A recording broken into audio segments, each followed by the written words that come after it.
Em suas 39 primeiras edições, nosso congresso foi presencial, com grande sucesso. Veio a pandemia. O desafio de realizá-lo à distância mostrou-se uma oportunidade. Aprendemos a tirar partido da internet e repetimos o sucesso. Agora, para nossa imensa alegria, o pior da pandemia parece ter passado. Assim, podemos voltar a nos encontrar. E vamos comemorar isso no maior centro de negócios da América Latina, na cidade de São Paulo. De dura poesia concreta e discreta beleza. Do ano que se comemora o centenário da Semana de Arte Moderna de 1922. Frente a acontecimentos recentes no mundo das artes, como os NFTs, e frente à perspectiva de realidade virtual e a realidade aumentada virem a fundar uma nova internet, certamente teremos muito o que discutir. Como sempre, vamos tratar de todas as novidades no campo da propriedade industrial, pois sabemos que marcas, patentes e desenhos industriais ocupam um lugar de destaque no mundo em transformação. E vamos festejar a possibilidade de voltarmos a nos ver frente a frente. Depois da experiência remota bem-sucedida, quem, por qualquer motivo, não puder estar em São Paulo, não ficará excluído de nosso congresso e poderá interagir com os presentes. Todos poderão assistir a todas as sessões simultâneas no momento que convier, pois o Congresso Internacional da BPI de 2022 será híbrido, como os novos tempos estão a permitir, e todas as sessões ficarão disponíveis na internet como desejam os nossos associados. É um novo desafio, mas estamos confiantes no sucesso. Afinal, São Paulo sempre foi palco de imensos desafios, da expansão de nosso território à independência, do sucesso de nossa indústria à grande revolução verde que impulsiona o Brasil, e da afirmação de nossa cultura e nossas artes. A fronteira agora é no universo virtual e no ambiente de negócios que nele se constrói, totalmente dependente da melhor regulação possível da propriedade intelectual. Se preparem para as discussões instigantes do Congresso Internacional da Propriedade Intelectual da BPI. Será uma grande confraternização. Não perca!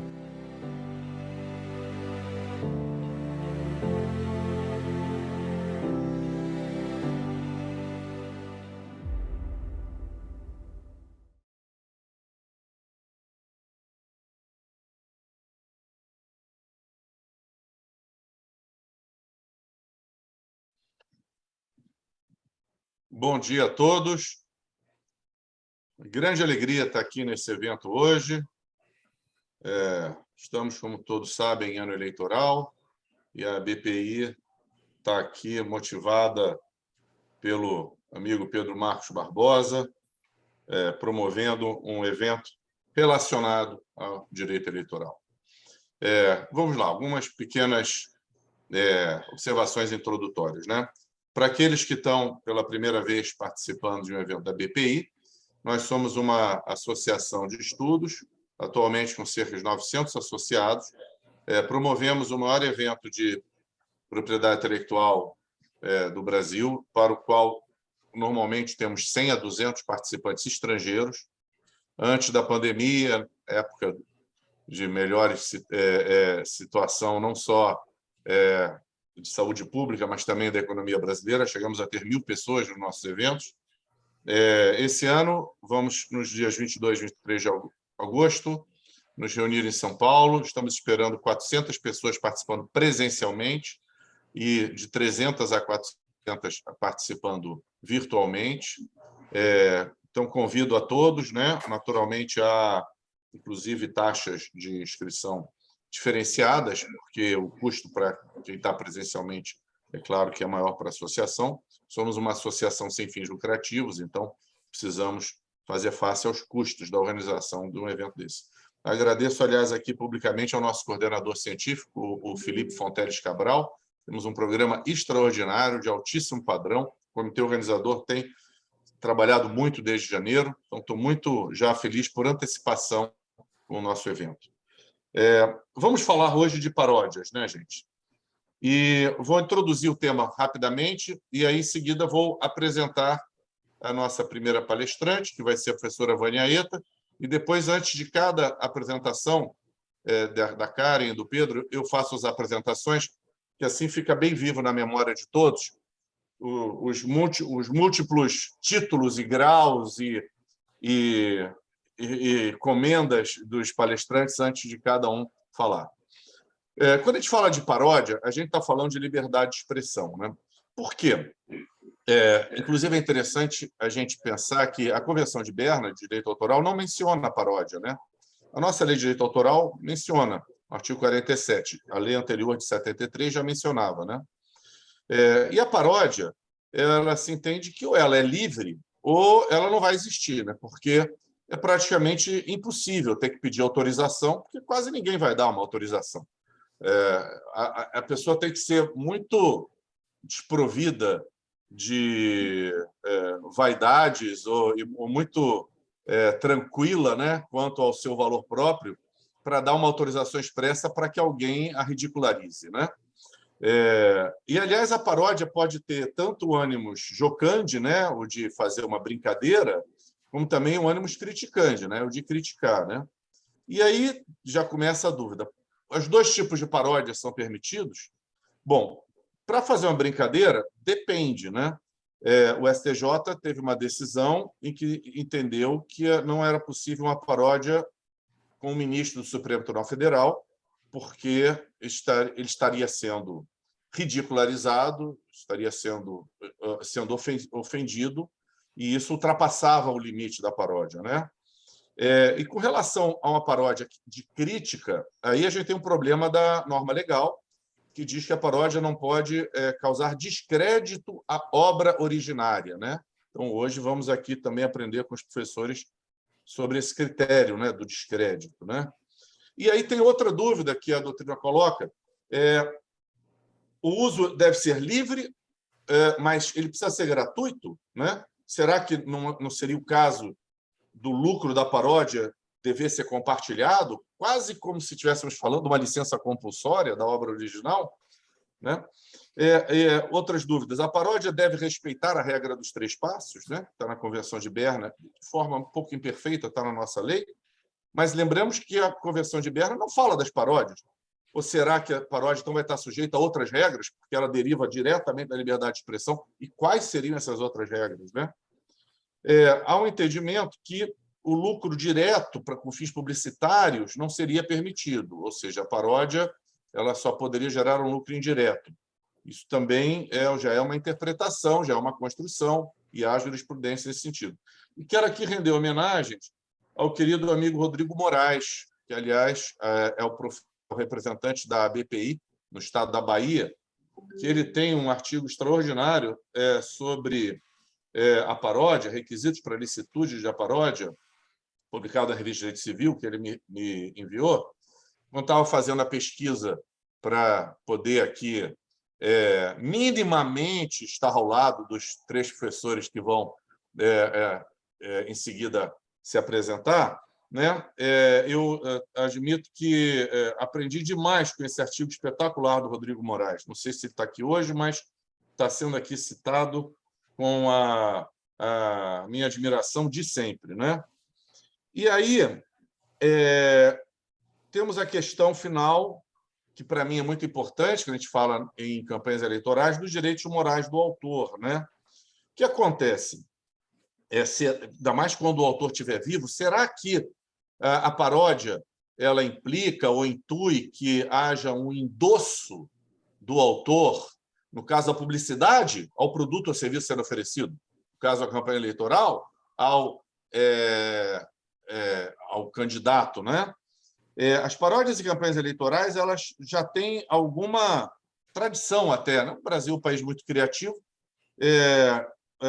Sabe-se que o José Serra, na campanha de presidente de 2002, parodiou o jingle da campanha do Lula. Tivemos, em 2006, o Delcídio Amaral, era candidato a governador do Mato Grosso do Sul. Todos esses casos foram judicializados, tá? Tivemos o Tiririca na eleição para deputado federal 2014, um julgamento que não acabou até hoje, né? Vamos ouvir falar muito do julgamento do Tiririca.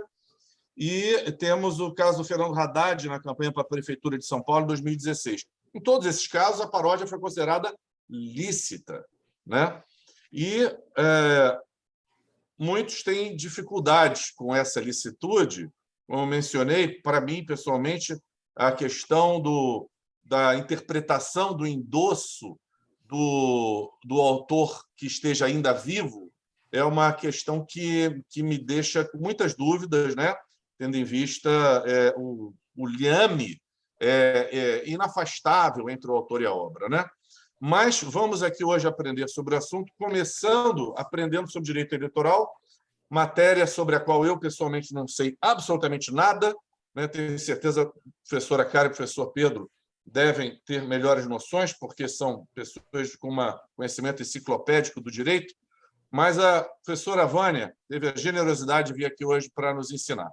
A Vânia eu conheci como uma querida colega no Conselho Seccional da OAB do Rio de Janeiro, e eu vou aqui ler rapidamente o currículo dela, muito resumido, para vocês terem só uma noção, né, de como podemos aprender com ela. Ela é professora do Programa de Pós-Graduação em Direito da UERJ, é doutora em Direito Constitucional pela PUC de São Paulo, com pós-doutorado na PUC do Rio e na Universidade de Santiago de Compostela. Ela é presidente da Comissão de Direito Constitucional da OAB-RJ e da Comissão de Direito Eleitoral do Instituto dos Advogados Brasileiros, IAB. Ela é coordenadora da pós-graduação em Direito Eleitoral da Escola da Justiça Eleitoral do TRE-RJ, em conjunto com a UERJ. É vice-presidente do Fórum de Direito Eleitoral da Escola da Magistratura do Estado do Rio de Janeiro e é professora visitante nas universidades Sapienza de Roma e nas universidades espanholas de Santiago de Compostela e de Palmas de Gran Canária. Então, muito obrigado, Vânia, a palavra é sua. Querido amigo Gabriel Leonardos, eu fico muito agradecida, né, da lembrança de poder participar aqui desse evento, um evento que não é da minha área, né? Eu na verdade, vou dar a minha colaboração pela perspectiva eleitoral da experiência, né, que eu tive desses 30 anos de advocacia aí, lidando, né, com essas questões, com jingles de campanha, né, e toda a problemática, né, do entorno de tudo isso. E fico muito grata de estar aqui nesse elevado encontro, né, com colegas tão queridos. Eu começaria, né, da importância dos jingles na campanha, né? Já mesmo antes, né, de todo o impulsionamento, o upgrade que o mundo virtual proporcionou, os jingles de campanha, eles sempre foram um divisor de águas para campanhas vitoriosas. E eu queria começar aqui a minha fala até com um episódio relativamente recente, né, de campanhas. Foi recente em termos, né? A gente, quando ficar mais velho, acho que tudo é recente. Mas foi na campanha de 2008, em que nós ainda tínhamos aqueles programas eleitorais longos, e eu precisava que nós tivéssemos que assistir em canais diferentes programas, né, de diversos municípios. E eu tinha 2 municípios, Gabriel, muito belicosos, e que eu entendi na época que eu precisava de alguém com um olhar político muito aguçado, e fiquei preocupada de deixar só meus assistentes assistindo o programa e pedir à minha mãe, que sempre foi uma mulher muito experiente na política, para assistir um programa enquanto eu assistia do outro município.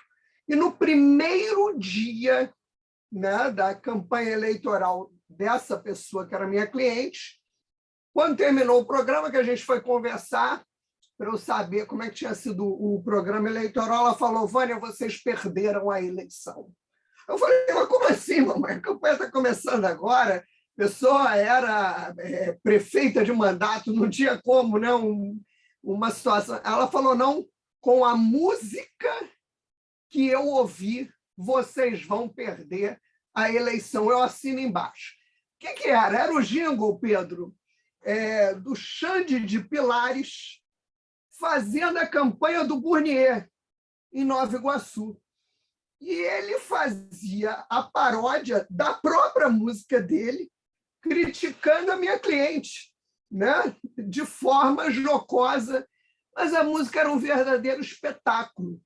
E quando eu ouvi, eu chorei, Gabriel, porque, de fato, eu tinha certeza que nós tínhamos perdido a eleição naquela situação do jingle. Então, você veja, né, o grau de poder, né, que essas músicas elas podem, né, fazer numa campanha eleitoral.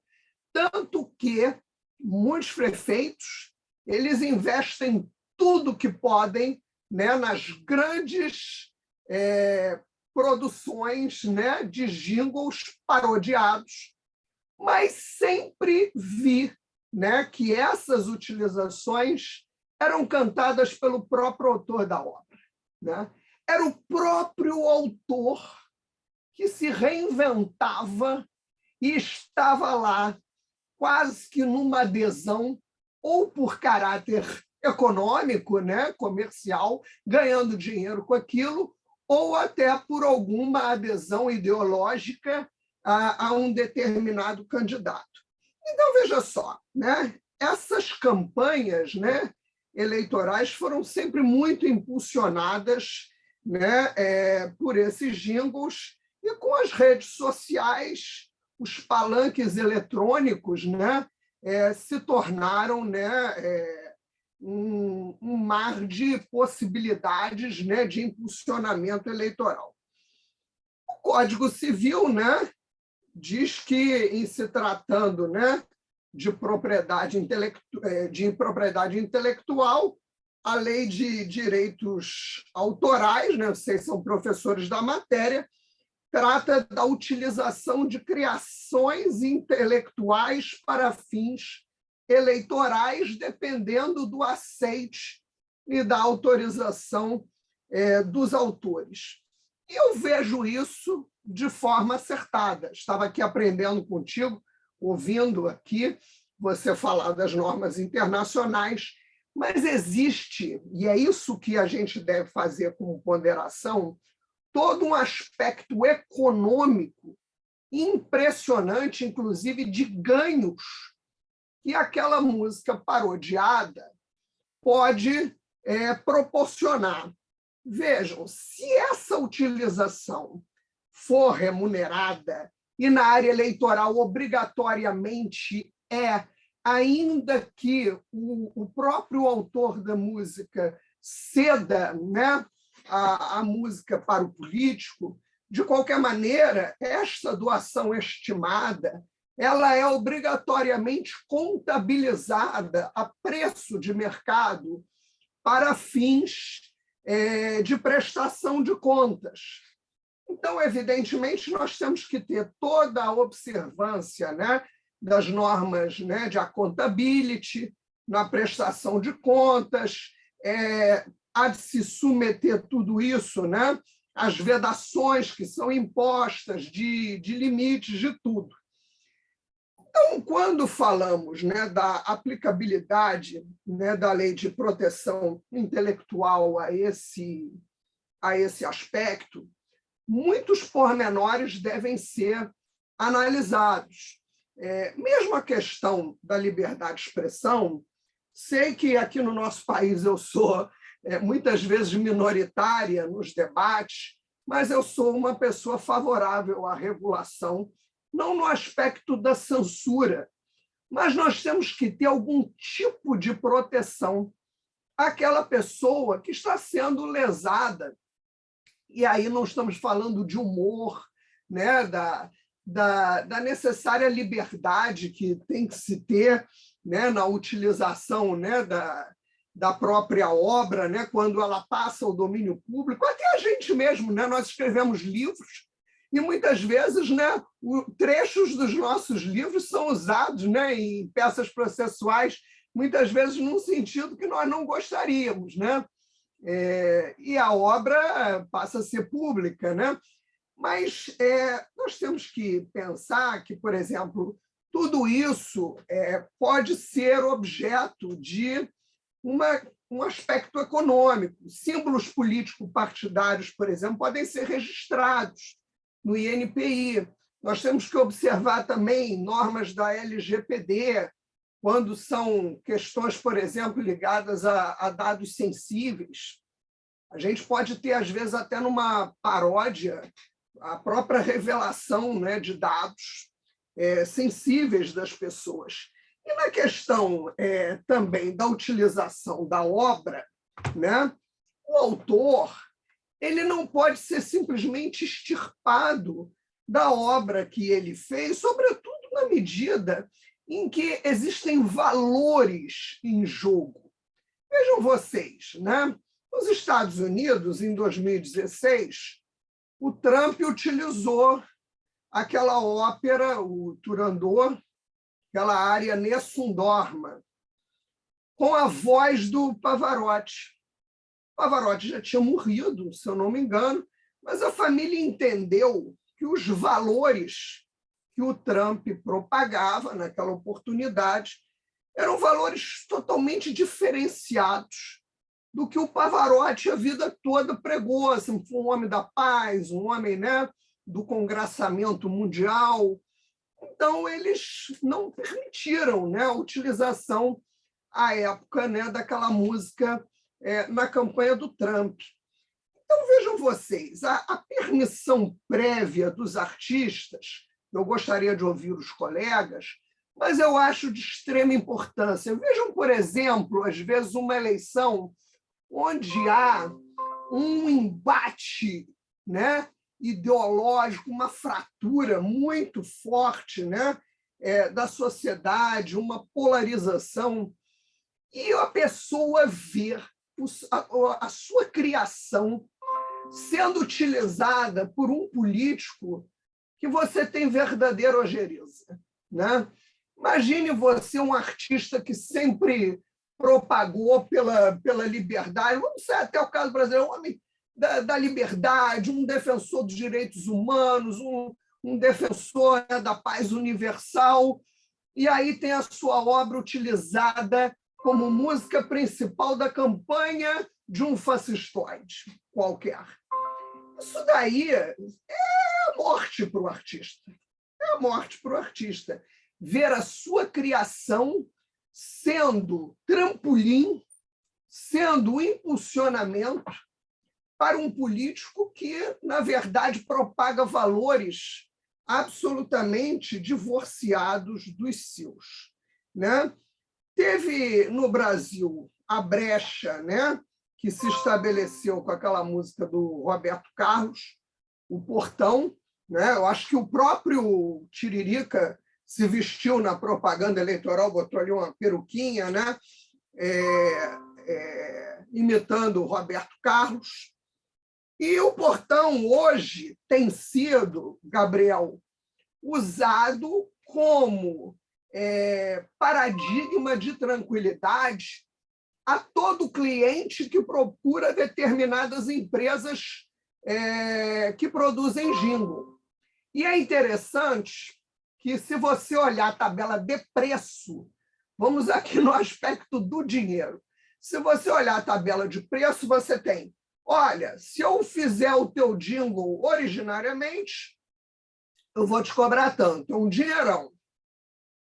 Se eu fizer uma paródia da música que já existe, não sei o que, tanto. Se eu colocar ali a música que já está sendo vulgarizada por todo mundo, é baratinho.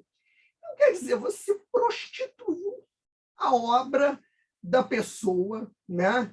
Ela pode ser vilipendiada de todo jeito. Aquilo dali gera um ganho. Você não tem autorização do autor e nem ele está ganhando nada com aquilo. Então, não existe, para mim, em hipótese alguma, direito absoluto. A gente, aqui no Brasil, nessa história de liberdade de expressão, nós tivemos um certo colonialismo hermenêutico americano, né? E errado, porque mesmo lá não é como as pessoas pensam, né? Porque, por exemplo, muitas das coisas até que são feitas aqui, se fossem feitas nos Estados Unidos, o cara está na cadeia, né? E você tem esse discurso falacioso, né, de uma liberdade de expressão plena para permitir qualquer coisa. Nem a vida é um bem absoluto. Se eu posso matar alguém em legítima defesa, nem a vida, que é o maior, né, de todos os bens e valores, é um bem absoluto. Então, eu creio que tem que ter algum tipo de regulação, sim, algo que não ingesse, né, a produção, né, das pessoas, a crítica, o humor, né? Pelo amor de Deus, eu não estou aqui defendendo, né, a censura, mas penso que algum tipo, né, de ponderação há de se ter, quero ouvir os colegas, sobretudo em relação ao aceite da utilização, por exemplo, de uma música na campanha, né? Eu acho que teve um caso recentemente, se eu não me engano, você, Gabriel, que é da área, pode lembrar com mais propriedade, foi do Caetano Veloso. Estavam usando a campanha dele, a música dele, estava sendo usada, né, por um deputado, um candidato desses de muita agressividade, né, de extrema belicosidade. Aí você imagina o Caetano Veloso, baiano, né, um outro espírito, né, um outro tipo de proposta de vida, vendo ali a música dele sendo utilizada, né, por uma pessoa que é absolutamente divorciada de todos os seus valores de vida e propostas, né, ideológicas. Foi algo mais ou menos semelhante ao que se viu a família do Pavarotti com o Trump. Então, eu penso, né, que existem duas questões aí. Uma questão de fundo, né? A perspectiva do aceite, né? Da utilização da obra, né? A crítica, ela precisa, né, ser livre, mas sujeita, evidentemente, às ações posteriores, caso a ofensa, né, aconteça, porque não existe liberdade de expressão que promova o desrespeito ao ordenamento jurídico, né? Ela não pode servir para crimes, né? Então, evidentemente, a pessoa pode até fazer, mas sabe que vai sofrer reprimendas posteriores. Então, esse é um ponto. E o segundo, a coisa mercadológica mesmo, né? Será que é justo, né, uma pessoa ficar aí utilizando, né, de forma, né, parecida à sua música, sem estar levando algum tipo de pagamento ou de resultado, né, para o autor? Todas as vezes que eu vi, né, esses jingles, mesmo parodiados, com crítica, com humor, eu vi na presença do próprio autor, que ele mesmo transmutou a sua obra. Aí eu acho que é diferente, né? Porque ele está ali, está fazendo o que quer. Agora, você pegar a obra dos outros, né, fazer o que quer com ela, e a outra pessoa ainda não receber nada, me parece muito irrazoável. Então, esses são meus comentários, Gabriel. Não sei se, né, pude contribuir, né? Não é minha área, mas trago aqui o olhar de quem é do eleitoral. Maravilha. Muito obrigado, professora Vânia. É interessante essa questão do Pavarotti, né? Porque traz à baila um outro aspecto, né? E esse tema é tão rico porque ele vai se subdividindo, né? E é um aspecto sobre o qual talvez a Karen e eu tenho certeza o Pedro eles vão falar, porque eu concordo plenamente com você, Vânia, se o autor está vivo. Eu não me conformo que um autor vivo tenha uma obra sua parodiada, a sua revelia. Quando a gente está falando dos herdeiros, aí começa um degrau de dificuldade adicional. Por quê? Porque, de alguma forma, a obra publicada ela se incorpora ao patrimônio cultural da humanidade. Aí já é público, né? Mas com um cara vivo é diferente. E aí a gente tem aquele problema dos herdeiros querendo ser tutores das preferências políticas do falecido, né? Não, papai e vovô gostaria disso. Não, não gostaria, né? O próprio, não há dúvida, né? Que tem legitimidade, né? Mas eu tenho certeza que vamos ouvir ainda sobre isso. Deixa eu apresentar, então, a doutora Karen Grau-Kuntz, que, entre outros muitos atributos, é colaboradora da revista da ABPI, da nossa associação. Ela é bacharel em Direito pela USP, mas nos abandonou e já há muito tempo mora em Munique. Ela é doutora e mestre em Direito pela Universidade Ludwig Maximilians e atualmente é pós-doutoranda na Universidade Federal do Paraná. E ela atua como jurista em Munique, no escritório especializado em propriedade intelectual, muito tradicional, Meissner Bolte. Karen, por favor, a palavra é sua. Olá, Gabriel. Olá a todos. Olha, eu quero agradecer a BPI, na pessoa do Gabriel, né, pelo convite. Eu fico muito honrada. Eu estou em falta com a revista da BPI, ainda bem que você falou que eu sou contribuinte para eu me mexer daqui do meu lado. Eu quero saudar, agora oficialmente, nós já conversamos antes, mas saudar a Vânia, saudar o Pedro. E eu, primeiro, duas coisas. A primeira coisa, Gabriel, eu não tenho a mínima ideia de direito eleitoral também, como você. Eu não tenho conhecimento enciclopédico. Aliás, eu gosto de me definir como uma estudante eterna. Estou sempre aprendendo, portanto, eu não sou especialista em nada. E eu quero trazer aqui para vocês hoje, eu não sei se eu vou decepcionar vocês, porque eu não vou falar do direito moral do autor, certo? Nesses casos. Eu vou tentar dar aqui uma solução para o problema, explicando como eu entendo a questão da paródia, sem entrar no direito eleitoral, e tentar dar uma solução só pela vertente patrimonial. Por que eu vou fazer assim? Eu costumo dizer agora no pós-doutorado, porque é um pós-doutorado no GEDAI, que é tipicamente direito de autor, que eu fui trabalhar com direito de patente e marca porque é muito mais fácil do que direito de autor. Porque entre o direito moral do autor, a gente vira uma confusão enorme e eu não consigo desembaraçar. Tá? Eu não estou assim, intelectualmente a ponto de desembaraçar tudo isso. Então, eu resolvi, para essa exposição, me debruçar um pouco na janela, né? Como é uma expressão que se fala em alemão quando a gente é ousado, e eu vou tentar aqui arranjar uma solução só pela via do direito patrimonial.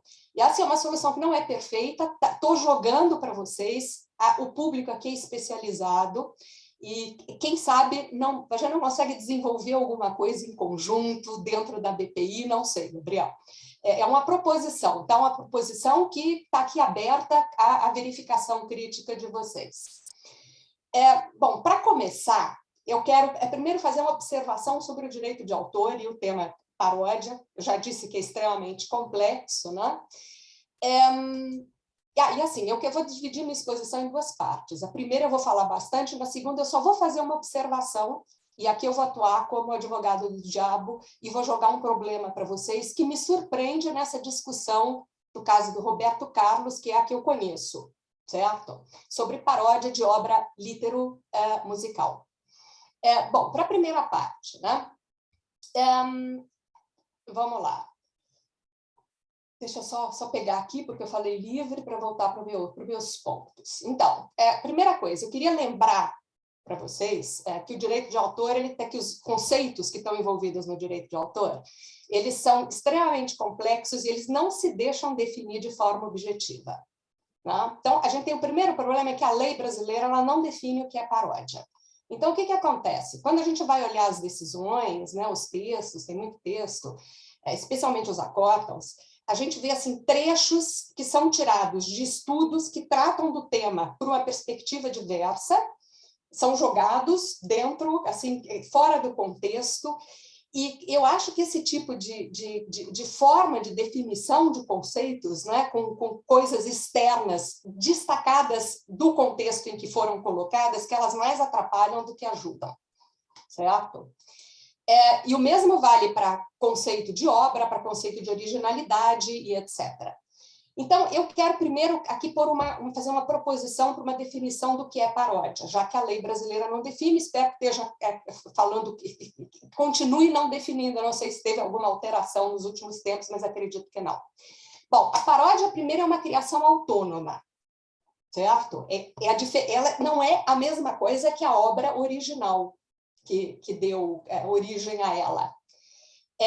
Precisa ser obra? Não, não precisa ser obra. A paródia não precisa ser obra. Eu não vejo na lei brasileira nenhum lugar onde esteja determinado que a paródia precisa ser uma obra, né? Ou seja, ter o grau de criatividade necessário para ser considerado objeto de direito de autor. De qualquer forma, ela é uma criação autônoma que faz recordar a obra anterior.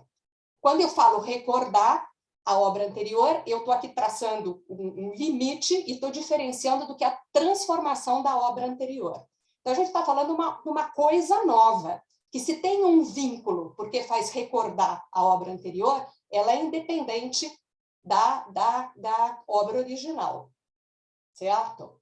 Então, paródia é repetição com diferença. Não é minha essa frase, eu não sei mais quem falou isso, portanto, fico aqui devendo a fonte. Mas eu gosto muito da frase. Paródia é repetição com diferença. Então, eu vou dar para vocês, eu quero oferecer primeiro para vocês uma sugestão de critério para a gente estabelecer se a gente está diante de uma paródia ou não. Para esse critério, eu sugiro que a gente se concentre no receptor e não no autor da obra original. A gente se concentra no receptor e pergunta, questiona se ele reconhece a paródia, primeiro, como algo autônomo, como uma criação autônoma, e, ao mesmo tempo, se ele reconhece no tema da paródia a obra original anterior. Certo? Então, essa é a minha proposição, vou desenvolver ela um pouquinho mais para baixo. E como vocês vão ver, dentro dessa definição, não interessa se o tema é hilário, né, em português, ou se você tem um tratamento antitético, né, se vai fazer crítica ou não. A gente se concentra nesses aspectos da paródia, como essa caracterização objetiva. Então, essa primeira coisa, que é essa proposição, ela pressupõe um distanciamento da dicotomia entre direito de autor e liberdade de expressão de direitos. Eu quero sair de propósito dessa dicotomia, porque, a depender, se a gente vai aqui ponderar o que deve prevalecer, se é a liberdade de expressão ou o direito do autor, a depender do sujeito que está fazendo a ponderação, o resultado vai ser diferente, porque ele é subjetivo. Então, para tentar sair dessa, a não ser que tenha regra objetiva. Agora, eu não conheço nenhuma regra objetiva que possa ser usada quando você tem esse trabalho de ponderação. Então, para a gente sair desse risco de entrar em valoração subjetiva, é a proposição de se concentrar no receptor e verificar se tem esses dois elementos, a criação autônoma e o reconhecimento do tema, certo? Bom, isso agora, então, colocado, eu vou passar a vocês como eu entendo o direito de autor, tá? É a minha forma de compreensão do direito de autor. Vai ter um montão de gente que vai discordar de mim, da forma como eu vejo o direito de autor. Então, a primeira coisa é que a gente não tem criação do nada, não há criação do nada. A obra ela só existe no contexto cultural, ela é criada com os elementos do contexto cultural e ela só é reconhecida como obra dentro do contexto cultural. Se tiver tempo depois para discussão, eu posso explicar o que eu estou querendo dizer aqui, certo? Agora, uma vez que ela expressa a obra, ela adere ao patrimônio cultural. Isso é uma situação fática. Eu podia recitar para vocês aqui um poema de minha autoria, o que eu não vou fazer primeiro, porque eu não sei escrever poema, certo? Mas eu posso dar um exemplo e contar uma coisa pessoal minha para vocês. Eu detesto cerveja. Bom, agora, o Pedro disse 2, ótimo. Agora vamos dizer assim, eu não quero, porque 3. Agora eu não quero que as pessoas saibam que eu detesto cerveja, porque pode isso ser prejudicial para mim. Então, agora, devolve informação para mim. Bom, evidentemente que, uma vez que eu divulguei, ela aderiu ao conhecimento de vocês, ela é livre, ela adere. A obra é a mesma coisa se eu tivesse lido aqui o meu poema. Ele adere ao patrimônio cultural. Então, a obra sai do elemento do contexto cultural, só é reconhecida como tal no contexto cultural e, uma vez expressa, ela adere ao patrimônio cultural. Esse é o primeiro princípio do direito de autor, como eu o entendo. A segunda coisa é que o direito de autor ele não é garantido, apesar da gente ter esse viés que é histórico, ele não é garantido em função nem da genialidade, nem da criatividade do autor. Eu falo isso porque, voltando para os conceitos complexos, como é que a gente vai medir essas qualificações, criatividade ou genialidade? Elas, primeiro, é conceito aberto, segundo, depende do momento cultural em que a gente está usando, querendo determinar essas qualificações. Posso dar um montão de exemplo para vocês também. Então, a gente deixa o direito de autor, então, ele é garantido, na minha forma de entender, como um mecanismo, como um instrumento que, tendo em conta a forma, a organização econômico-social que é dada, um contexto que é dado, cria um clima, ou vamos dizer, um clima propício para a produção cultural, pelo menos em tese. Em outros termos, então, o autor, ele não merece proteção porque ele é autor, mas porque, com a criação intelectual, ele contribui para o geral, né? Para a sociedade. Para a nossa discussão aqui, voltando, pegando essa forma de entender, então, o direito de autor, o que interessa, no caso da paródia, né, é a contribuição da paródia e a medida do distanciamento entre a obra original e a paródia, e não a sua qualidade, se ela é hilária, se ela é crítica e etc. Então, eu me distancio de tudo isso e a gente vai olhar a contribuição, ou seja, a autonomia, e você tem esse distanciamento entre a obra original e a paródia. Bom, a função de contribuição social, né, ela vem viabilizada, essa função de como o direito de autor ajuda a contribuição do autor, né, para o patrimônio cultural, ela vem viabilizada pelo direito de autor, né, pelo direito de exploração econômica da obra de forma exclusiva. Então, dessa forma, eu vou agora usar o direito alemão, o entendimento do direito alemão. O direito de autor, ele viabiliza a determinação patrimonial dos autores, de forma que eles podem se dedicar à produção cultural. A gente sabe que isso é em tese, não é na prática. Tenho dados para mostrar para vocês, empíricos, que não é assim, mas pelo menos em tese. E viabiliza, então, essa produção. O direito de autor é um meio para a gente alcançar um objetivo desejado. Então, eu me concentro aqui, com essa proposição, no eixo autor e contribuição cultural. O autor é uma peça para a contribuição cultural. Os dois conceitos, eles se fundem entre si. Então, sobre essa perspectiva, a composição dos interesses, nos casos de paródias em campanhas eleitorais, e agora eu vou fazer uma sugestão para vocês, ela poderia ser alcançada, né, a minha proposição, através de uma análise caso a caso, tendo em consideração a função do autor e a forma como o direito patrimonial é garantido para que você alcance essa função desejada. Né? Então, vamos pensar assim, no caso vamos dizer, do meu poema, que eu sou liberal e, de repente, um fascista usa o meu poema. Se a gente for olhar, primeira coisa, a paródia que cria descrédito, ela não é permitida. Então, a gente já tem aqui um limitador. O segundo limitador é esse tipo de uso da paródia poderia estar atrapalhando ou de alguma forma, falta a palavra, de alguma forma atrapalhando a minha determinação patrimonial, que é garantida pelo direito de autor, ou seja, eu teria algum efeito negativo na exploração da minha obra original. Esse é um outro critério. Se você tem esse tipo de interferência da paródia atrapalhando a minha credibilidade como autora no exercício de eu ser um sujeito que trabalha de uma peça, de um mecanismo que tem, por fim, o fomento da produção cultural. Eu acho que a gente poderia, por esses critérios, como sugestão, fazer uma análise caso a caso e resolver, e avaliar, e conseguir tirar daí determinadas formas de você dizer é permitido ou não é permitido a paródia. Em princípio, ela é permitida, porque ela é uma obra autônoma, e é uma contribuição também, só tem esse vínculo. Agora, você tem de respeitar, espero que eu esteja passando bem, respeitar a posição do autor dentro desse mecanismo de fomento à produção cultural. Essa é a minha proposta, sem entrar no direito moral de autor. Eu não quero entrar no direito moral de autor, porque direito moral de autor tem gente que acha que porque existe o direito moral de autor, que o autor é dono da obra. E ele não é dono da obra, certo? Ele produz a obra, ele adere ao patrimônio cultural. Por isso que eu quis me afastar e não entrar na questão do direito moral.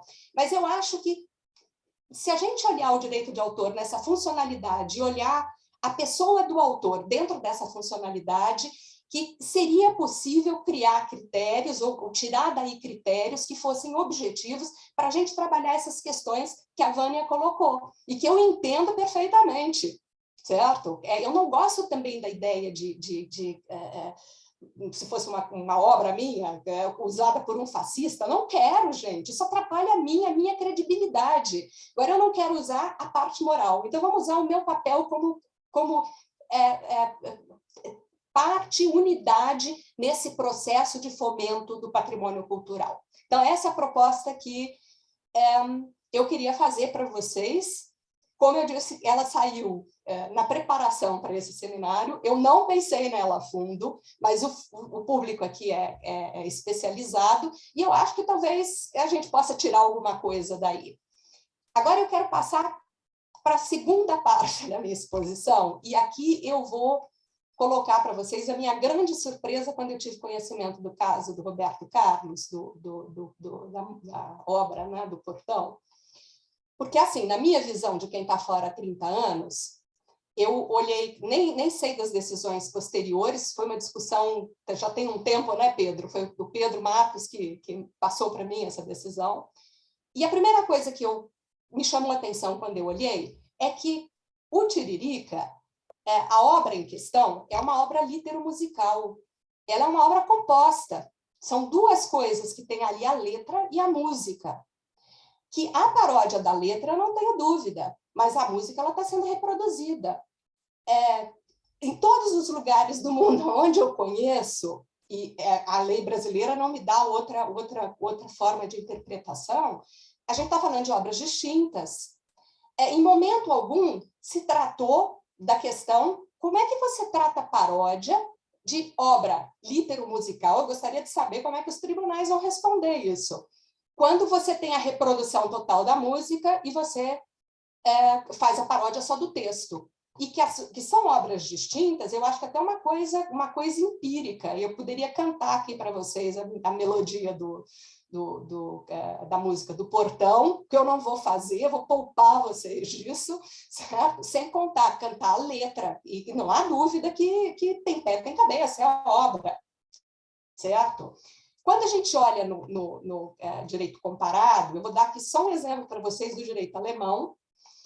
Eu vou traduzir o artigo 24 da Lei de Direitos Autorais do alemão, do direito alemão, né? Direito autorais alemão. O uso gratuito. Eu fiz a tradução com o Google Translator, portanto, pode ser que ela não esteja muito boa, mas vamos lá. Uma obra independente que tenha sido criada usando livremente a obra de outra pessoa pode ser publicada e utilizada sem o consentimento do autor da obra utilizada. Perfeito. O número 1, não se aplica à utilização de uma obra musical através da qual é reconhecível uma melodia extraída da obra e utilizada como base para uma nova obra. Evidentemente, o direito alemão é uma coisa extrema. Você não tem nunca paródia de obra músico-literal, certo? Agora, eu sei, por exemplo, que na Austrália é uma discussão quentíssima sobre isso, nos Estados Unidos também. E o que me surpreendeu nesse caso é que no Brasil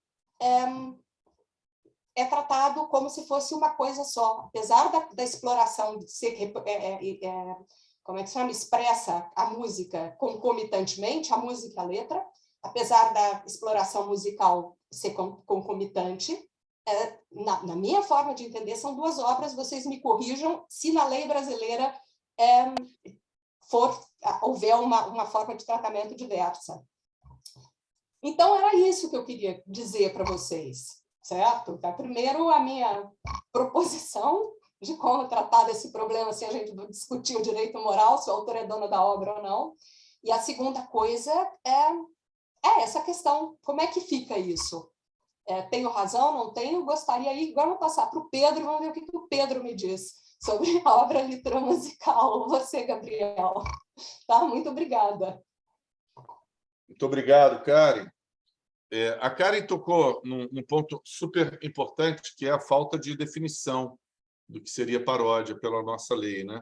Inclusive, o artigo 47 ele junta paráfrase e paródia, que são duas coisas totalmente distintas. Aliás, eu acho até que não precisaríamos ter nenhuma norma legal dizendo que é livre a paráfrase, porque salta aos olhos, né, que é livre, né?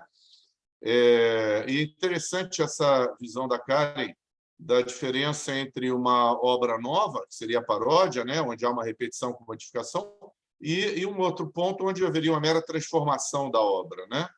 Gostei muito disso. Posso interromper um segundo, Gabriel? Não é minha isso é do professor Ascensão, tá? Está no livrinho amarelo dele. Para mim, a Bíblia do direito de autor.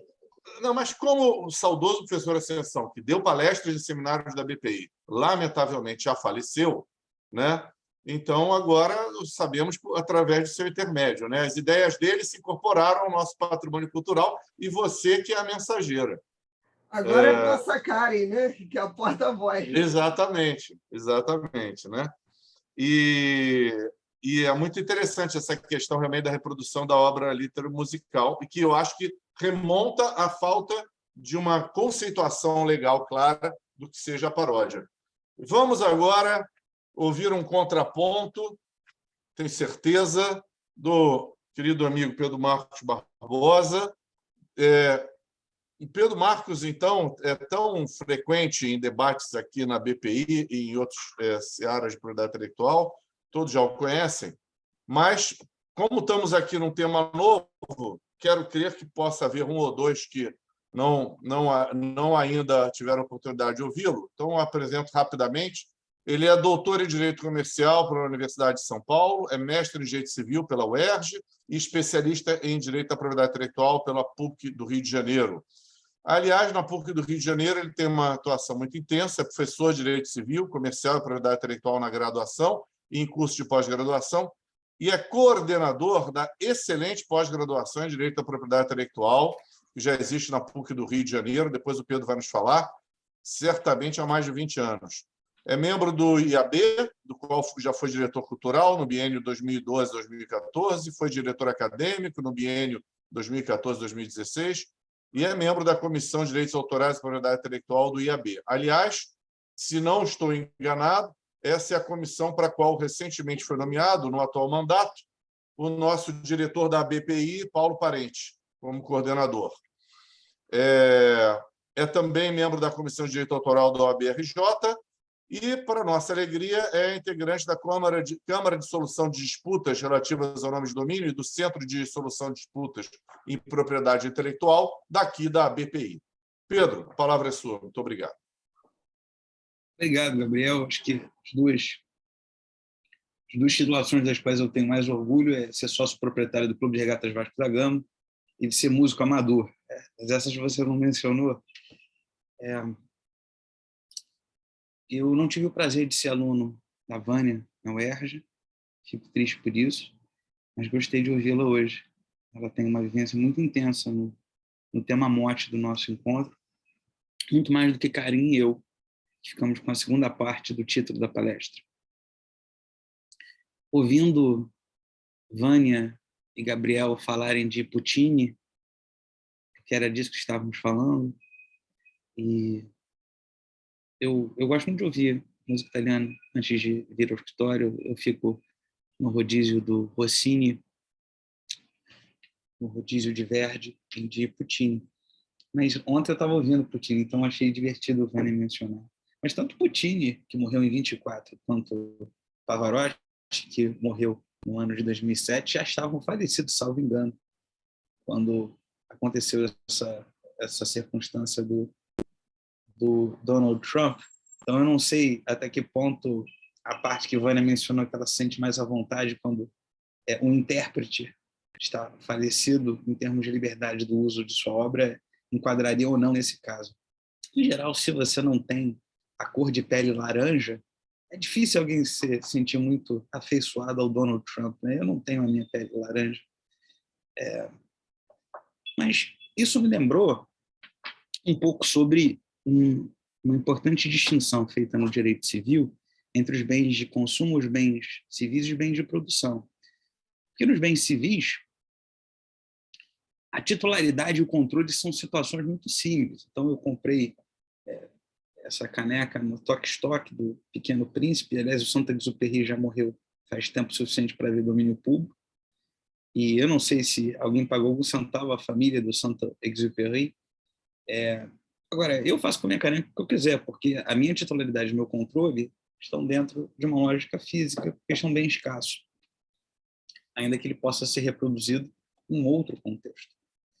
Com relação ao meu carro, a mesma coisa, o meu apartamento, se alguém tentar entrar sem o meu convite, eu posso usar de esforço pessoal, e aí a violência moderada é cabível para que eu controle a minha titularidade. Mas isso não acontece com os bens de produção de natureza imaterial, pela sua ausência de escassez intrínseca.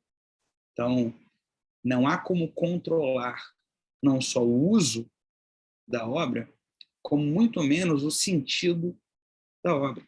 O que aconteceu com Vânia já aconteceu comigo, Gabriel.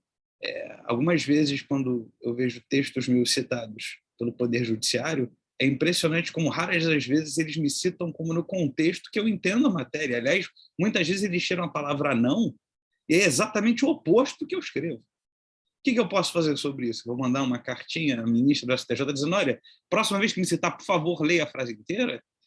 Provavelmente eu jamais serei citado novamente. Deixe que as citações aconteçam. Sinto à vontade para falar sobre essa questão musical, porque meu pai era músico profissional e minha avó era maestrina, trabalhava com Heitor Villa-Lobos, e o que eu mais vi foi usarem a obra da minha avó já falecida em comerciais de chocolate durante a Páscoa, e tá tudo bem, enfim, eu não tenho esse apego. Então, o que eu penso sobre a minha vida pessoal é o que eu prego sobre, do ponto de vista profissional como professor.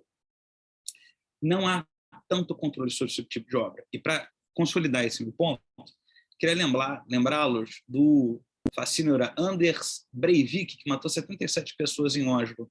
Eu não sei se a professora Vânia e a professora Karen já se deram conta, toda a audiência que esse norueguês tem em juízo, ele anda pedindo liberdades condicionais, ele já está preso há algum tempo, ele comparece com a camisa da Lacoste e sai em toda a imprensa internacional lá, fascínora, aí está lá, aquele crocodilo bonitão do lado esquerdo. Pode a Lacoste proibi-lo de usar? Não pode. Qual é o problema do fascistoide de ter bom gosto de vestuário?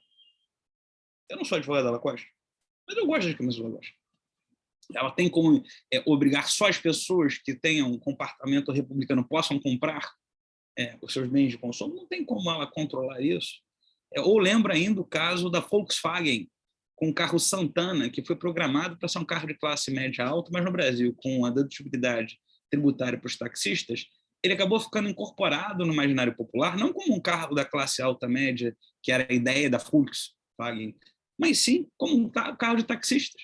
Ou seja, a classe média alta não compraria o Santana.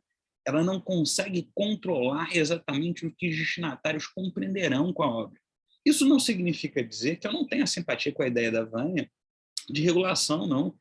Eu adoro regulação e sou um dos grandes favoráveis à regulação da mídia como um todo, tal como se faz nos Estados Unidos, na Inglaterra. Isso não é nada a ver com ideologia comunista.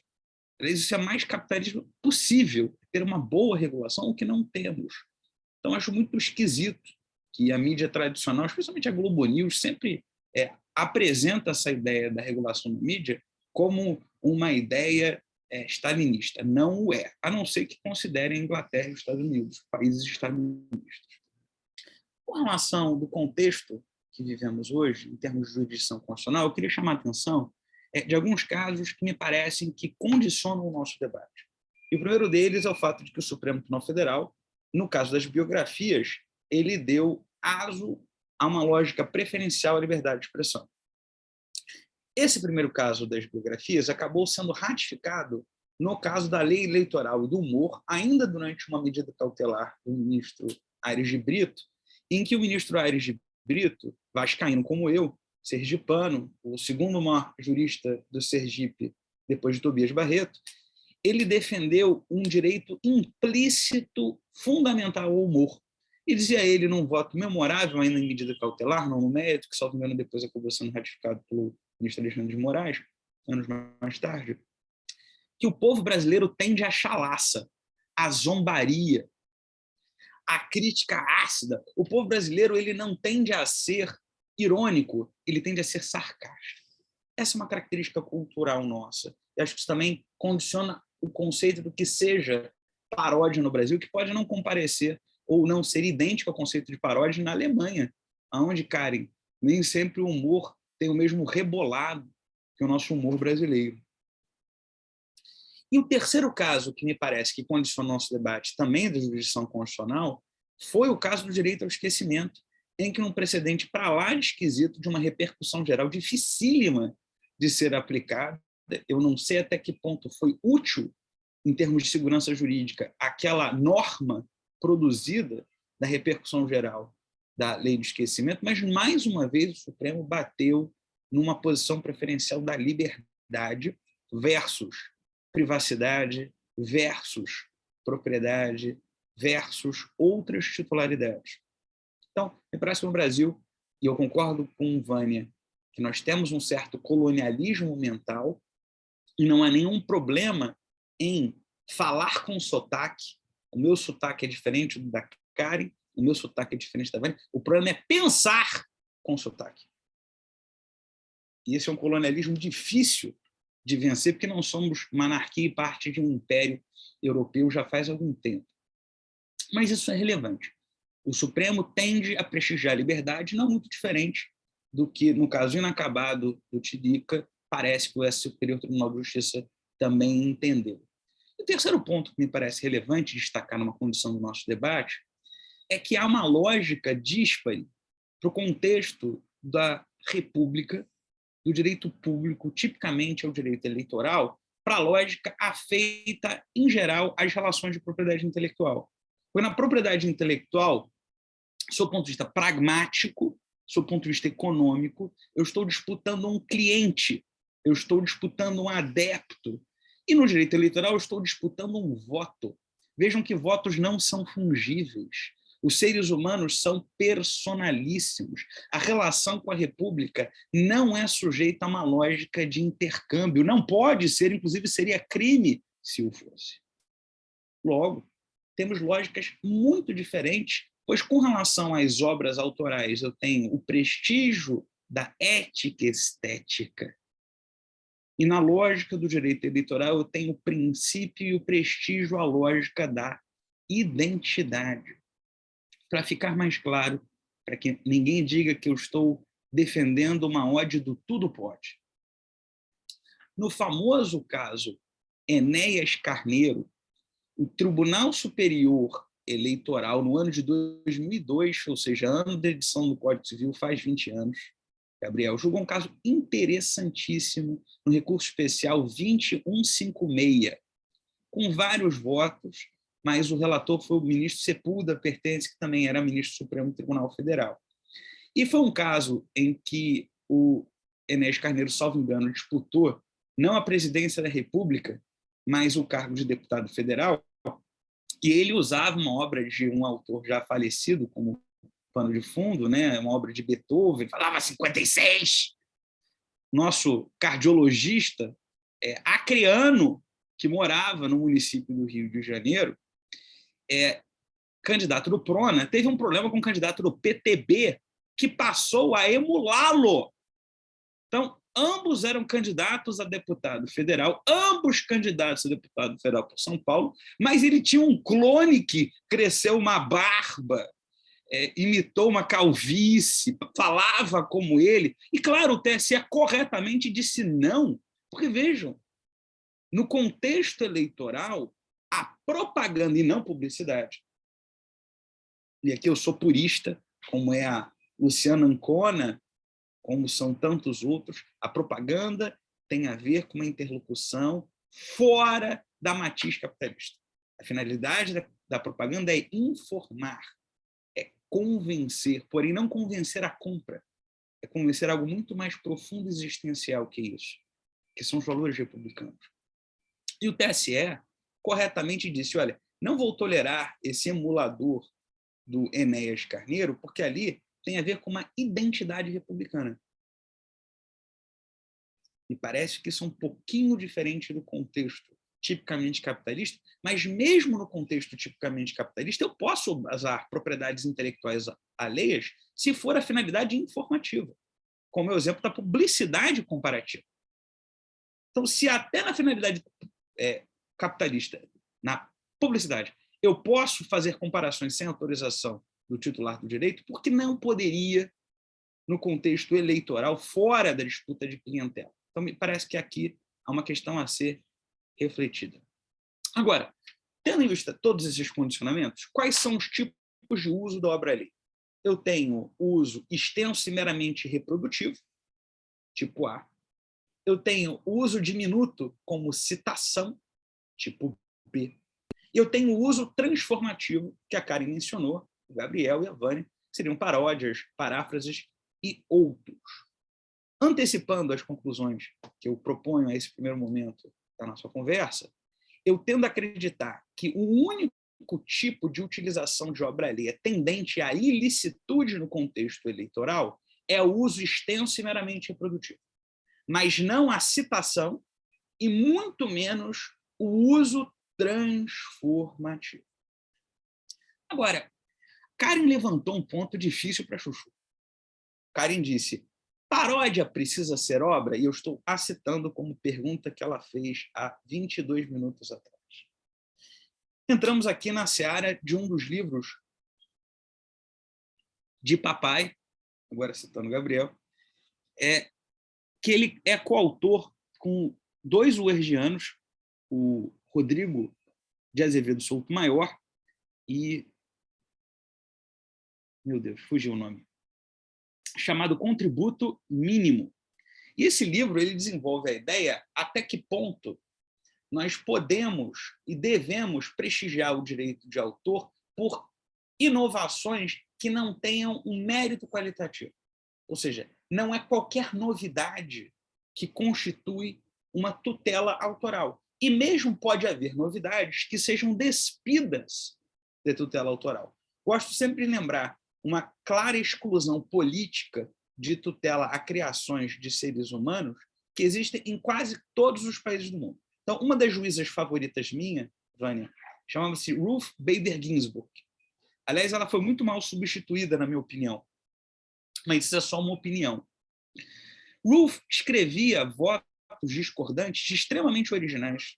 Eram criativos, tinham punchlines, eram gostosos de serem lidos. Nenhum deles é protegido por direito de autor. Nenhum. Por quê? Porque nos Estados Unidos da América, como no Brasil, as sentenças judiciais são despidas de tutela autoral. Por quê? Porque existe uma política pública que incentiva a circulação de um conteúdo criativo no contexto republicano. Portanto, ali também se prestigia a liberdade. A mesma coisa acontece com os votos da ministra Rosa Weber, com a ministra Ellen Grace, com a ministra Carmen Lúcia. Jamais o que elas escreveram no contexto republicano do serviço público, para o serviço público, pelo serviço público, receberá tutela autoral. Então, vejam que não é a mera criatividade da obra originária que garante tutela ou não, é a política pública. E essa mesma política pública que tira ou atribui a tutela autoral tem de ser olhada no contexto das campanhas eleitorais. Quando o Gabriel mencionava, de maneira inteligente, uma série de casos que eu mesmo não conhecia, fiquei curioso para ler o seu artigo, Gabriel, sobre esse tema, já com a pesquisa pronta dessa, você tem que sentar e escrever o artigo. Não, não é meu, é do Rodrigo Moraes. Não, eu sei que é do Rodrigo Moraes, mas depois você citou outros casos, após mencionar o Rodrigo Moraes, que eu não conhecia, eu não sei se você tirou do Rodrigo Moraes. Não, eu retirei do Rodrigo Moraes. Ele cita e aí eu fui ver os acórdãos. O trabalho do Rodrigo Moraes, não vou aqui nunca usurpá-lo, seu talento, sua autoria. E ele está presente, ele está aqui entre nós. Ele tá, pelo menos existe um homônimo dele. Não sei se eu não, ele está aqui entre nós. Se ele tivesse enviado o artigo antes, ele estava aqui, não eu. Mas é porque depois que eu fiz o convite, me senti obrigado a estar aqui ciceroneando os amigos. Nosso amigo da Federal da Bahia, e eu vi que o artigo dele está publicado numa revista que não é de acesso livre. Então, fica também a dica para o Rodrigo para ampliar acesso à questão da ausência de pagamento para alguns dos nossos estudantes que podem não ter a capacidade contributiva. Mas o Pontes de Miranda, Francisco Cavalcante Pontes de Miranda, nosso gênio de Alagoas, já falecido há algum tempo, que era membro da Academia Brasileira de Letras, quando grandes juristas participavam da Academia Brasileira de Letras já faz tempo, ele tem uma posição mais restritiva com relação à questão das paródias em qualquer contexto de uso de obra alheia não autorizada. E, novamente, quando o uso da obra alheia for autorizada, como a Vânia mencionou, do Xande de Pilares, confesso que seria muito difícil qualquer candidato que tivesse o Xande de Pilares ganhasse o meu voto, o que não significa dizer que o meu voto seja relevante para ganhar a eleição.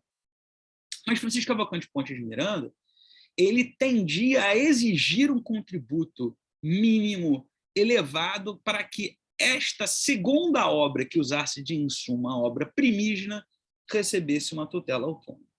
E ele, inclusive, menciona, na página 89 da sua versão de 1983, do Tratado de Direito Privado, volume 16, quarta edição, a ideia de fair use do direito estadunidense. Então, até a doutrina mais relevante do direito privado tende a olhar com restrições a ideia de paródia, mas Pontes de Miranda não mencionava as paródias no contexto eleitoral, e sim as paródias para finalidades lucrativas. A priori, o candidato ele não lucra e não deve lucrar com a propaganda. Ele está atrás de voto. Se depois de eleito ele vai fazer mau uso do dinheiro público, isso é outra coisa, mas a ideia de responsabilidade civil direta e imediata não contempla esse tipo de ato. Então, me parece que, mesmo uma assertiva de Pontes de Miranda, parece mais peculiar a ideia de contributo mínimo necessário para um contexto capitalista do que o contexto republicano. Descrédito. Essa foi uma questão trazida pela Vânia. Será que o descrédito ele descaracteriza a paródia? Bom, a paródia necessariamente vai ter algum tipo de descrédito. Me parece que aí não é a ideia de dano, mas sim de grau de dano que pode ser sujeito ao controle. Então, em geral, os sujeitos parodiados, se não têm essa alma tão generosa como a que o Gabriel mencionou, eles tendem a não gostar. Mas será que eles precisam gostar? Me parece que não. Com relação à partilha de lucros, né?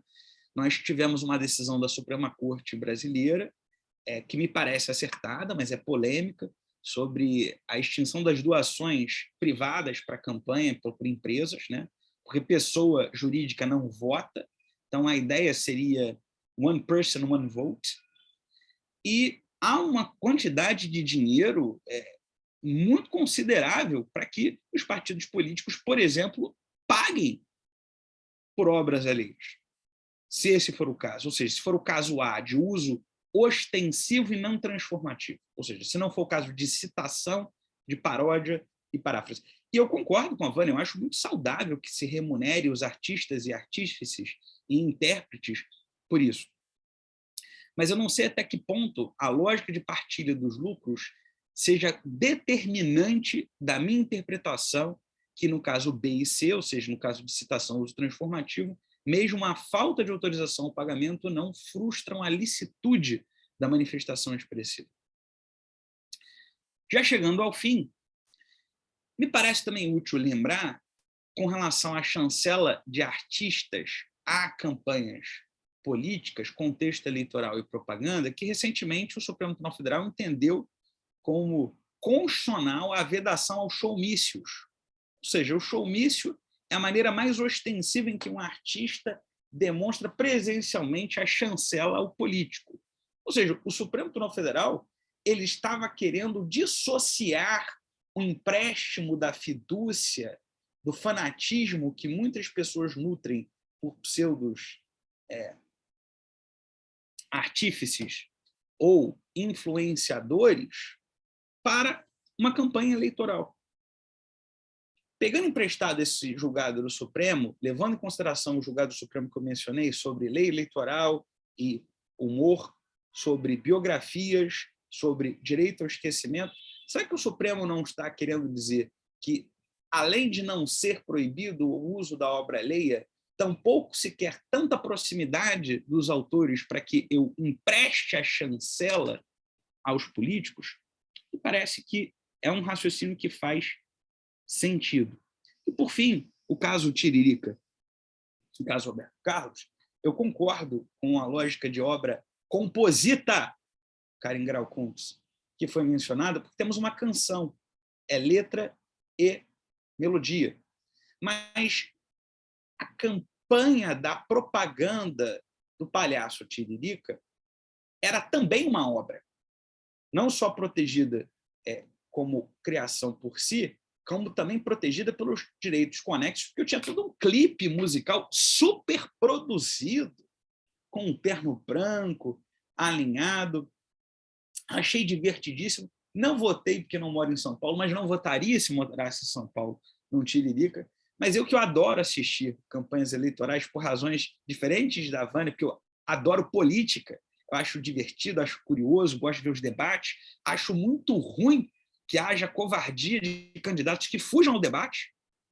Covardia república, que fujam ao debate na TV, que é sempre uma tradição nossa muito prudente. E me parece que a obra que foi produzida no contexto do Tiririca como uma espécie de showman também é uma obra autoral. E, portanto, nós estaremos discutindo se a obra autoral primígena poderia cercear o contexto de uma obra autoral secundária ou júnior que tinha um contexto diferente do capitalismo. Ainda que se diga que o senhor Roberto Carlos possa se expressar com a finalidade puramente artística, eu tenho certeza, e não é nada feio, que ele visa o lucro. Não me parece que o Tiririca visaria o lucro com aquela obra, ele visava ser eleito como o foi com um gigantesco sucesso. Então, sob o ponto de vista das liberdades e das propriedades, eu acho que, visando minimizar polêmicas desnecessárias, é claro que é mais seguro ao candidato ou à candidata pagarem pelo uso lícito e permitido de obra alheia para podê-lo usar de maneira ostensiva e sem nenhuma transformação. Agora, desde que haja alguma forma transformativa, ainda que o contributo mínimo não seja grande, seja elevado, seja significativo, esse tipo de obra é autorizado, segundo a jurisprudência e a lógica do Supremo Tribunal Federal, nos casos que eu mencionei da biografia, o caso que eu mencionei do direito ao esquecimento, do caso que eu mencionei do direito ao humor. Portanto, Gabriel, Karen e Vânia, acho que nós temos aqui algum consenso, se eu pudesse fazer uma síntese das exposições. O primeiro delas é: não há nada de errado em pagar pelo uso lícito. Isso, às vezes, vai diminuir a polêmica e incentivar o artista e o artífice.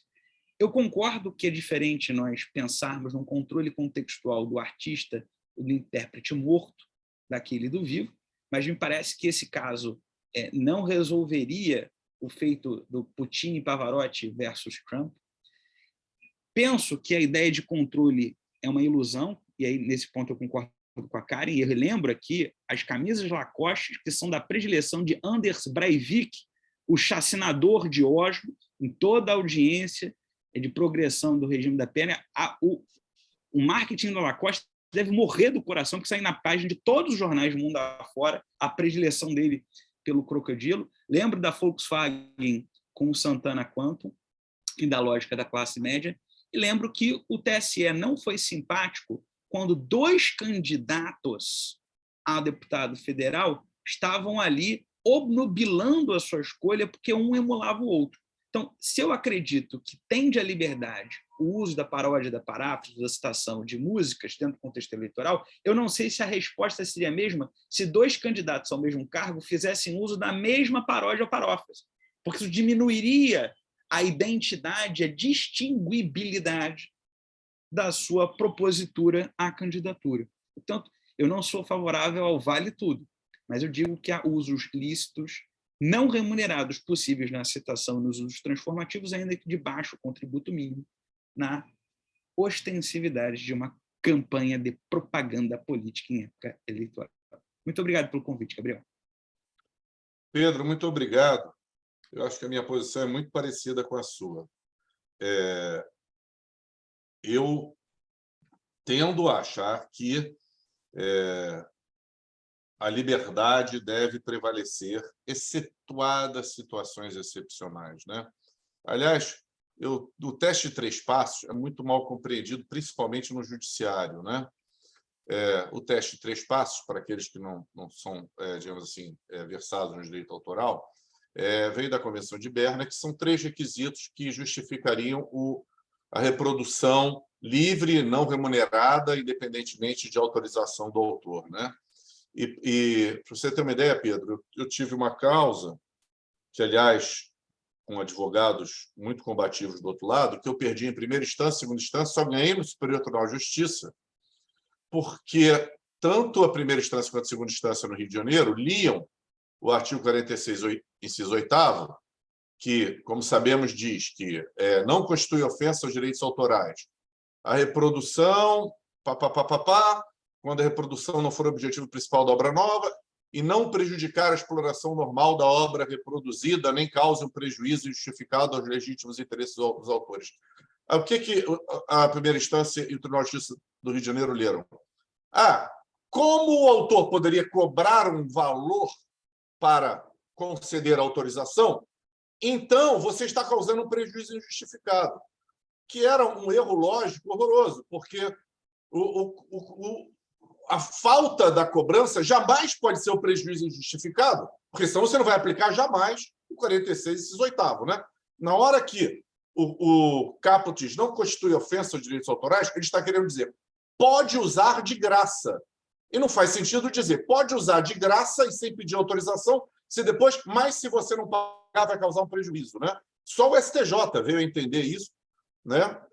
E olha que foram muitos embates em primeira e segunda instância.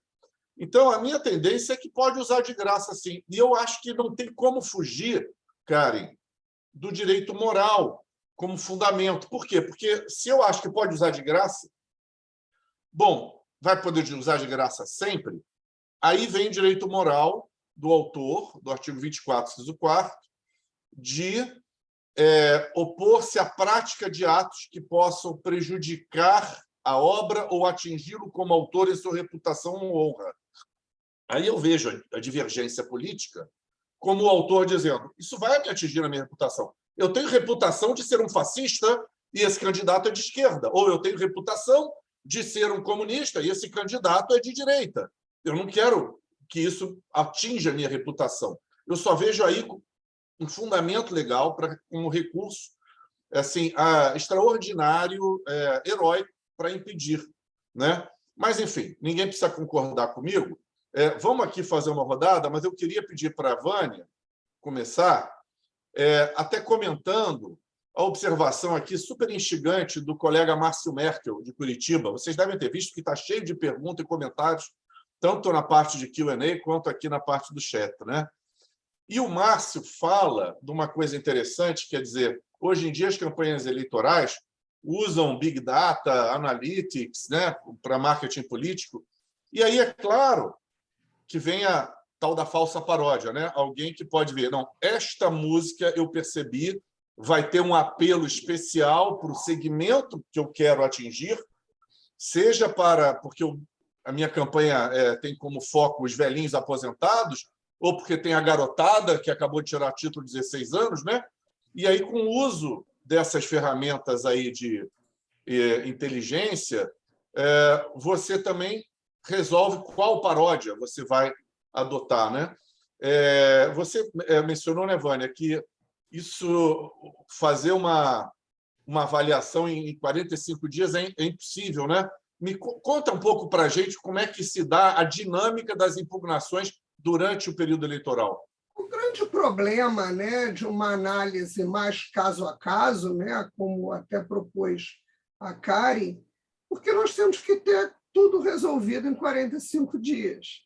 Né? Então, uma análise mais criteriosa no âmbito, né, daquele circo, né, melhor comparando eleitoral, é muito complicado. E a pergunta do Márcio é muito, na verdade, a observação dele é muito pertinente, porque hoje as campanhas eleitorais elas são todas conduzidas por inteligência artificial.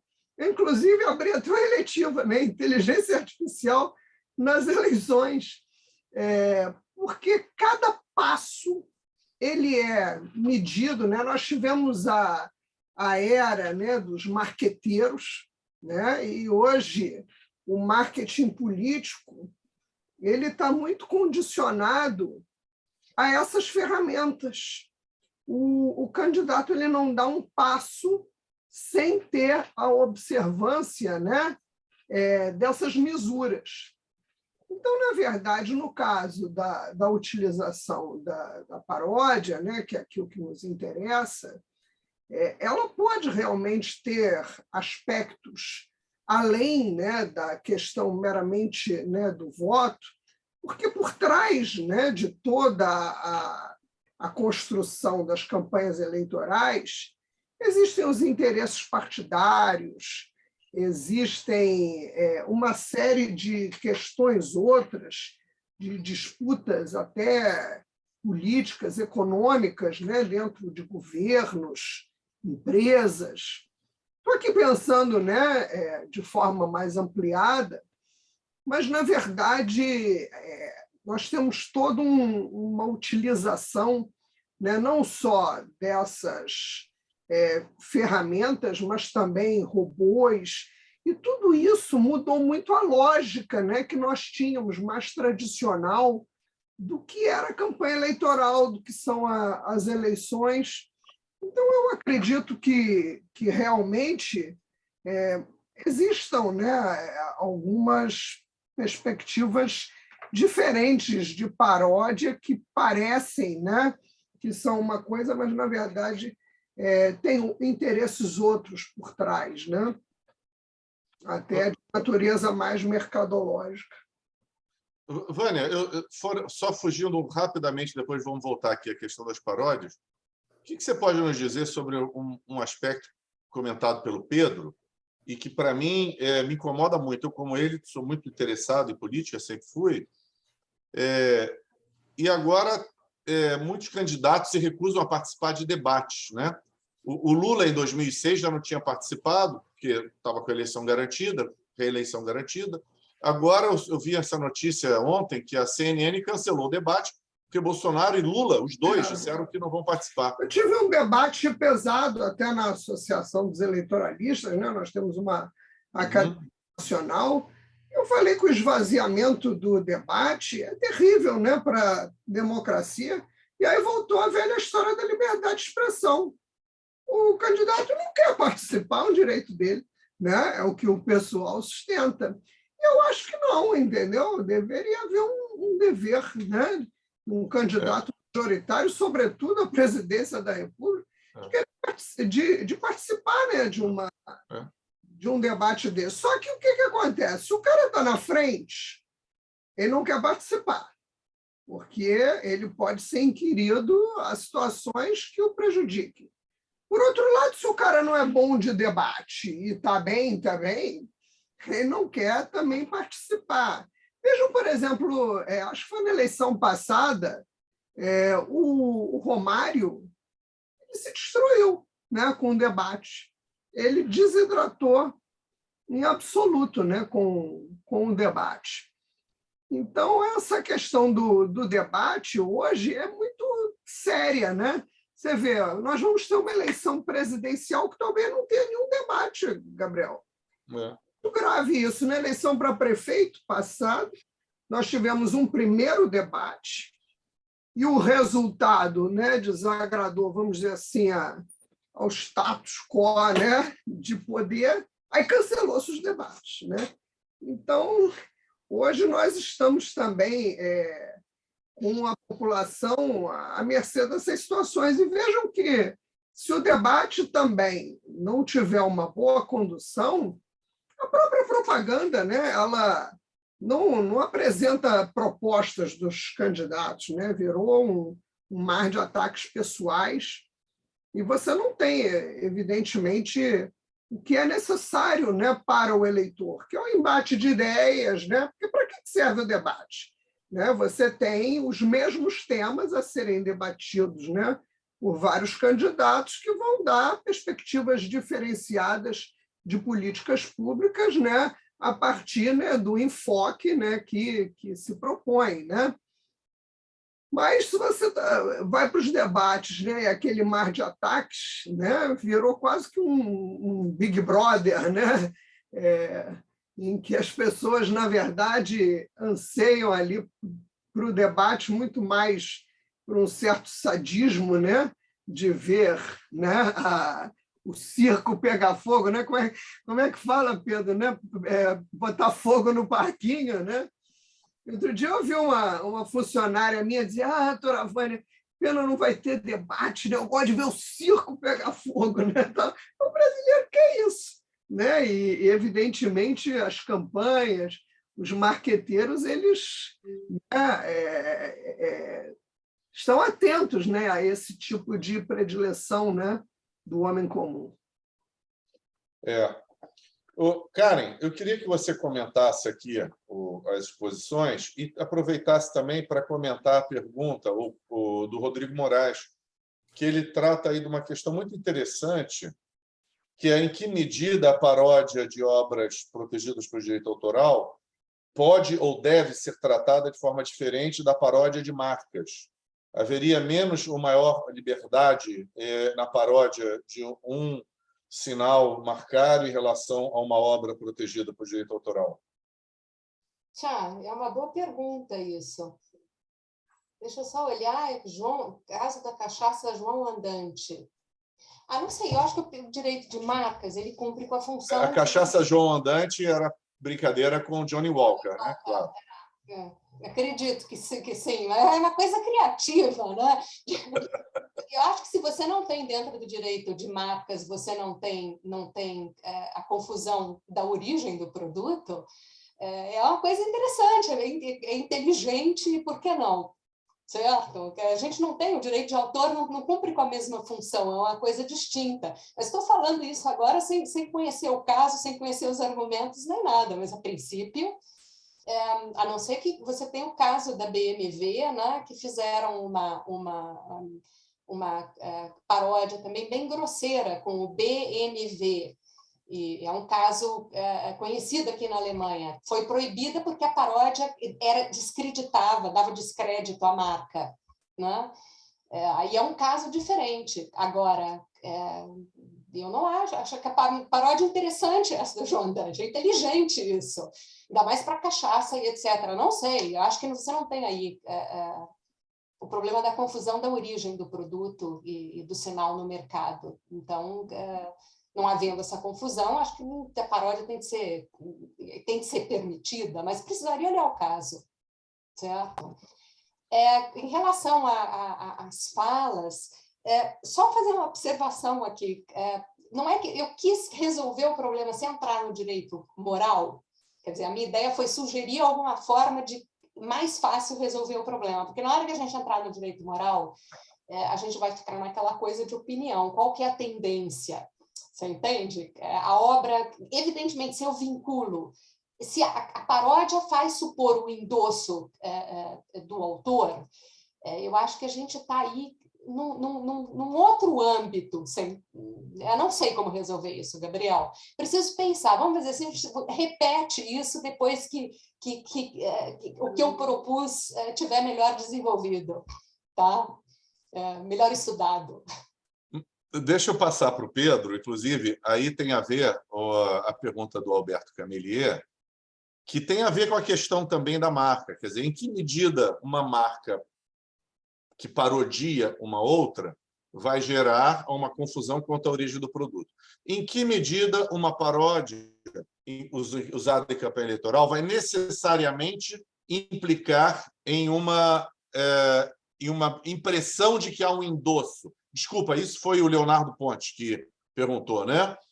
Quer dizer, o descrédito vem automaticamente ou só se houver uma mensagem mais clara, né?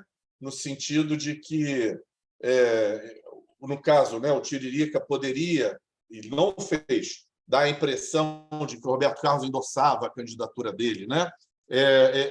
Eu tenho a tendência a achar que o endosso está implícito, tá? Mas é um ponto interessante esse que o Leonardo Pontes traz.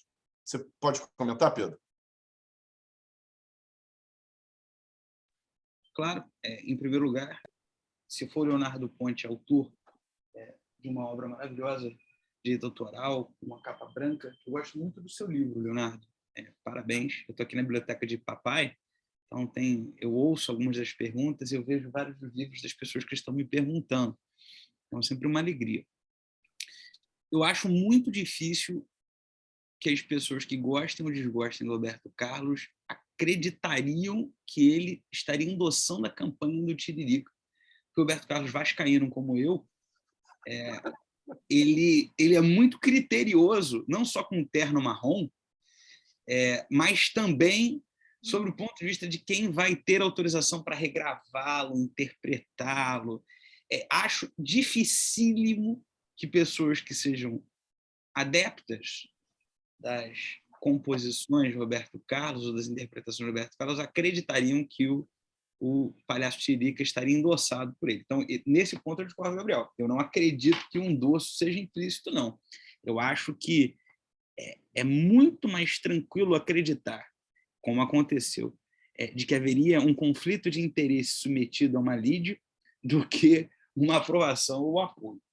Agora, com relação a questões eleitorais, partidos políticos de propriedade intelectual, eu não sei se a Vânia viu, mas eu escrevi um artigo sobre marcas e partidos políticos com um juiz de direito do TJ de São Paulo, que foi publicado no Jota, que tem algumas das questões que eu estou mencionando aqui. Mas publiquei um outro artigo com um candidato ao LLM na American University em Washington, chamado Eduardo Miceli, exatamente sobre paródia, comparando o caso das marcas com o caso dos direitos autorais, porque no caso das marcas, a forma expressiva ela tende a ser mais curta.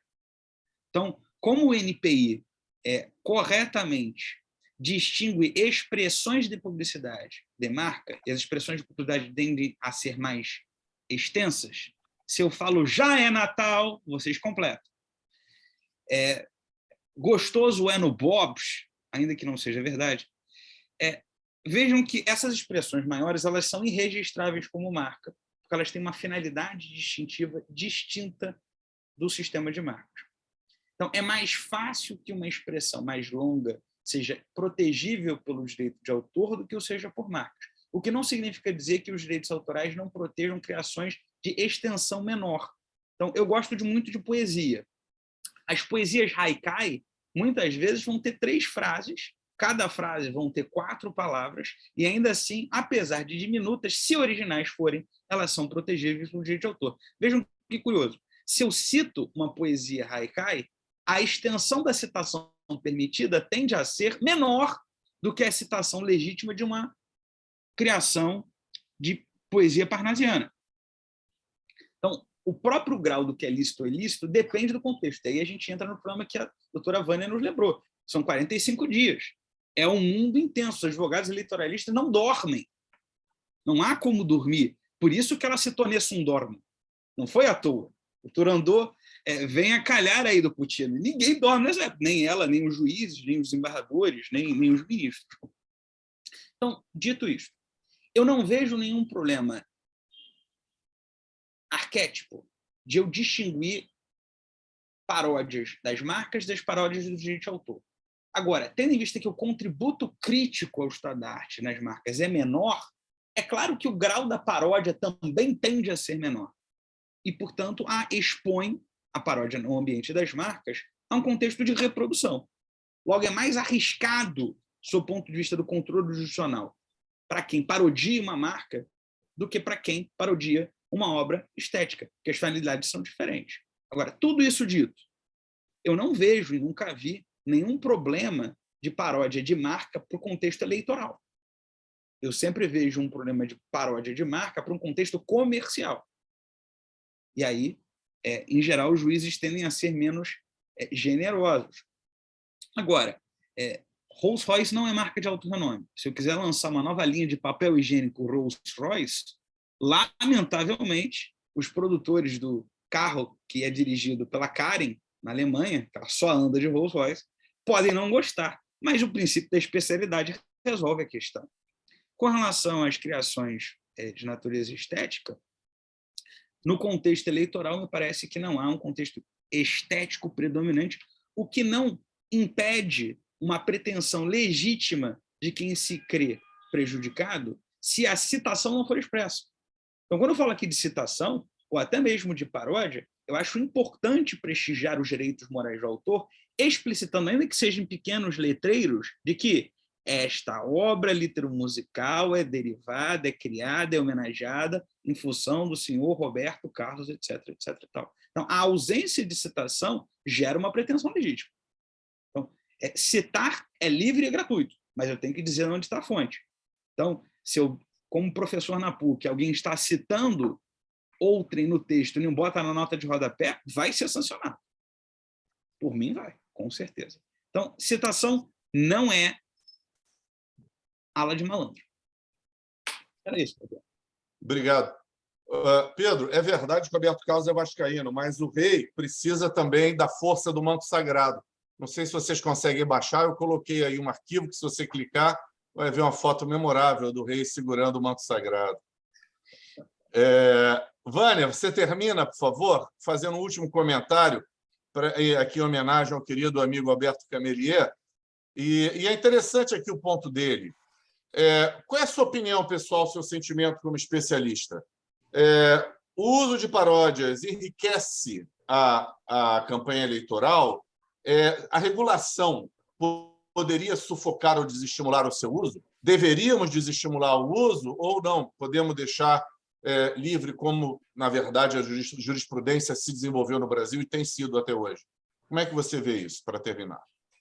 Em primeiro lugar, queria cumprimentar com entusiasmo, né, o Alberto Camelier, que é meu advogado de marcas, né, em São Paulo, né, das marcas que tenho, e foi meu cunhado. Então, Gabriel, é um querido, né, para o resto da vida.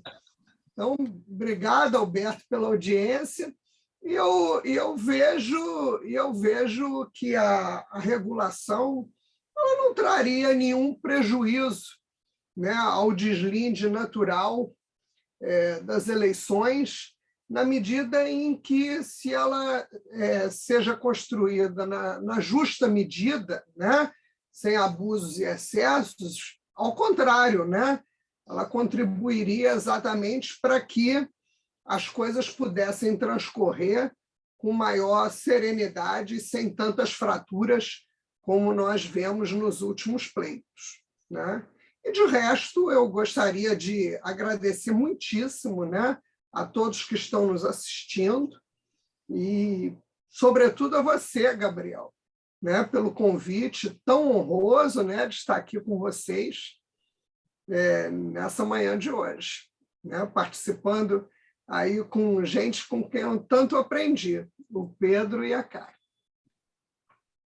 Bom, muito obrigado novamente a você, Vânia, a Karen, ao Pedro. Obrigado a todos que nos assistiram. Eu imagino que alguns dos que estão nos ouvindo, possivelmente o Alberto, eu vou encontrar daqui a pouco. Eu vou sair agora a um almoço da Associação Paulista de Propriedade Industrial, em homenagem ao saudoso e muito querido Lanir Orlando. Fica aqui uma menção de carinho a esse colega ético, um exemplo de advogado que nos deixou. E também vamos homenagear o Milton Junqueira Leite, querido colega, que afortunadamente vai estar presente, que é mais um carioca que venceu em São Paulo, como normalmente acontece. Então, um abraço aos queridos paulistas que verei daqui a pouco, um beijo carinhoso nos cariocas de quem estou longe nesse momento, e até a próxima realização aqui nossa. Obrigado novamente a todos. Até mais. Um beijo do gordo.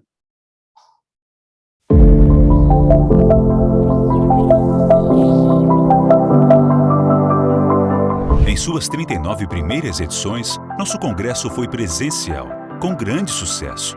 Veio a pandemia. O desafio de realizá-lo à distância mostrou-se uma oportunidade. Aprendemos a tirar partido da internet e repetimos o sucesso. Agora, para nossa imensa alegria, o pior da pandemia parece ter passado. Assim, podemos voltar a nos encontrar. E vamos comemorar isso no maior centro de negócios da América Latina, na cidade de São Paulo. De dura poesia concreta e discreta beleza.